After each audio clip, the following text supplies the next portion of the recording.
Japonska je trenutno ena najbolj ugodnih držav za potovanje, o tem malo kasneje, zdaj pa po vrsti. Japonska je ena najbolj odpičenih držav, kamor lahko greš. Futurizem, zgodovina, tradicija, hrana, zen, ljudje, varna, čista, v bistvu še prečista. Kje je Japonska?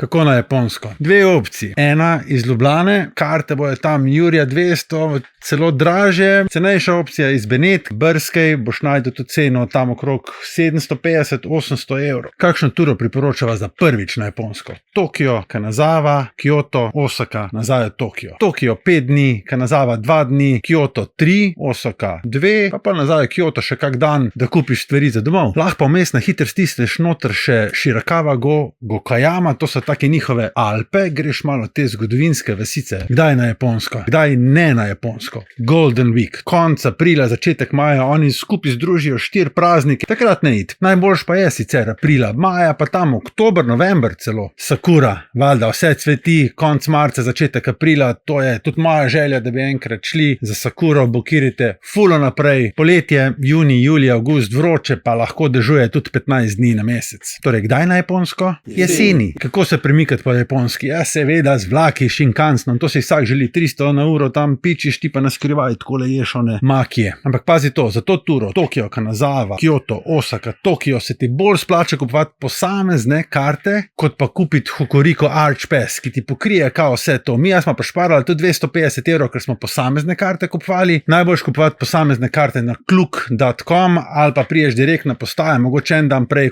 Od Tokio se najboljš sam izgubljati. Kanazawa, totalen kontrast, Tokio, sake tasting, sam ne ob 8 zjutraj, tako kot midva. Kyoto, božansko mesto. Osaka je pa itak prestolnica hrane na japonskem, tja greš pa jest, okonomijaki, takojaki, sushi, taki in jaki. Prenočišča na hiter, budget tam 50-80 evrov, mid-range 100-120, malo boljši hoteli 200 evrov. Mi smo večinoma bokirali družinske sobe na Airbnb, ker se nam je to bolj splačalo. In ja, japonska ni tako draga, ko se ti zdi. Lej, 5 let nazaj si za 1 evro dobil okrog 120 jenov, zdaj jih dobiš 180. Hrana. Mi smo dali okrog 100 evrov na dan za hrano, itak smo se pasli na tistih hraning suših, ki smo dali okrog 45 evrov za celo družino. Ko smo se pa navalčali te morske hrane, ker ti začne že periti ven gledati, smo pa hodili v šajseraj. To je pa družinska restauracija, ko imaš pa noter pice, pa špagete. Na kaj biti pozoren, ko greš na japonsko? Nalož si njihova Suica card v Apple Wallet, to je plačilno sredstvo za vse vlake, metroje, tudi za hrano, ki je košev ni, tako da nosiš eno vrečko sabo, če se ti otrok polula, da imaš plenico kam dati. Če boste kupili Japan Rail Pass, ga naročite vsaj 10 dni prej, ker ti ga pošljajo po navadni pošti na tvoj domač naslov, pa nujno pejte v karaoke. Torej, kdaj na japonsko? Jeseni. Arigato gozaimasu,